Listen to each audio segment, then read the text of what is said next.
So I tell you how I prepare for these calls, and for my coaching calls, for these webinars, for the school, is I'm living my life.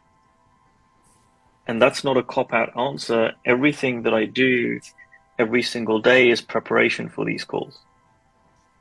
For my coaching sessions, everything is prep. So I say I don't do anything to prep, and everything is prep, right? And I really see that with Steve Hardison too. That's really true for him. It's not like, oh yeah, everything's prep and that. No, it's I'm constantly being away where I'm learning from every single thing. So, for example, I could talk to you about, I mean, just from this morning to now, just in me living my life, I could come out with a dozen coaching lessons. And not just like bullshit stuff. I mean, stuff that would be really, really helpful because it's about who I'm being, right? For example, I made a rare mistake this morning around my time with my PT. We train every Monday morning at 9 a.m. and he'd changed it to 8:30. He'd asked me, I'd said yes, and for some reason I'd even looked at my phone and hadn't computed. I'd gone, oh yeah, 9 o'clock. And so I was late by 20 minutes into the gym, which is very much unlike me. Who I was being this morning is very different than who I would have been before, because who I would have been before is on the way over, shit, think about a dozen excuses, like lie to find a way to try and make me not look bad and like, hey, oh, my cat died, or, something, right? To give me an excuse why I was late. And at the same time, I would be berating myself. But one of the things I've learned from Steve Hodison is he makes mistakes, and when he does, he's really kind to himself.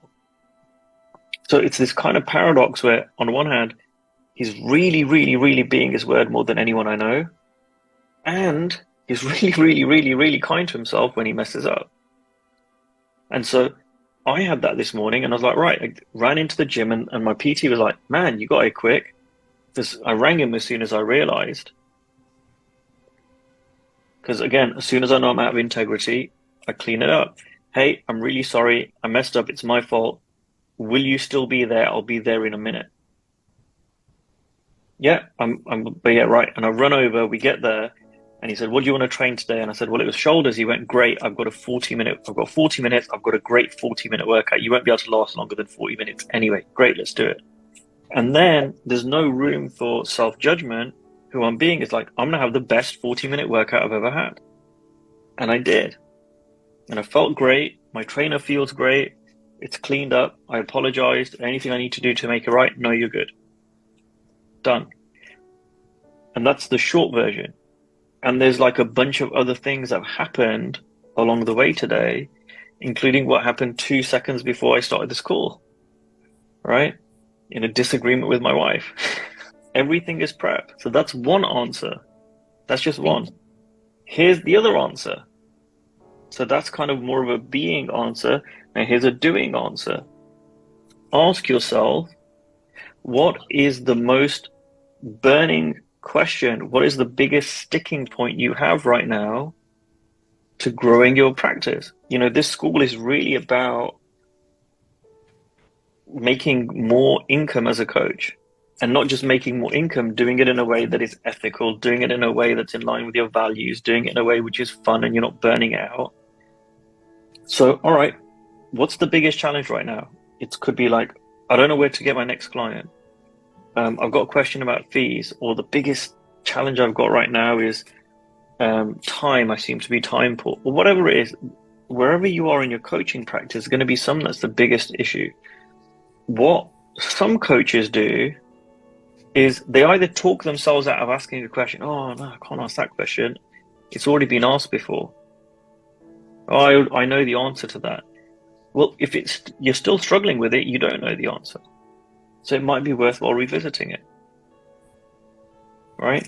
You might hear it differently. I might use a different example this time. It could be really, really helpful for other people on the webinar or a laser session or anything else. Or people think, let me ask an easy one first. People do this at one-on-one coaching. Let me ask the easy question first, then I'll get to the real juicy one. Don't wait. I'm not holding stuff back. Like if I've got something juicy to share, I'm going to share it now. Well, I don't need to wait till September, right? And the great thing is, if you're a newer coach, we all learn by going back to basics. And if you're a more advanced coach, you give inspiration to the newer coaches. We all win. So thank you for asking that question. It's a great question, and it's something that I see even experienced coaches could see more about in terms of how to prep, including myself.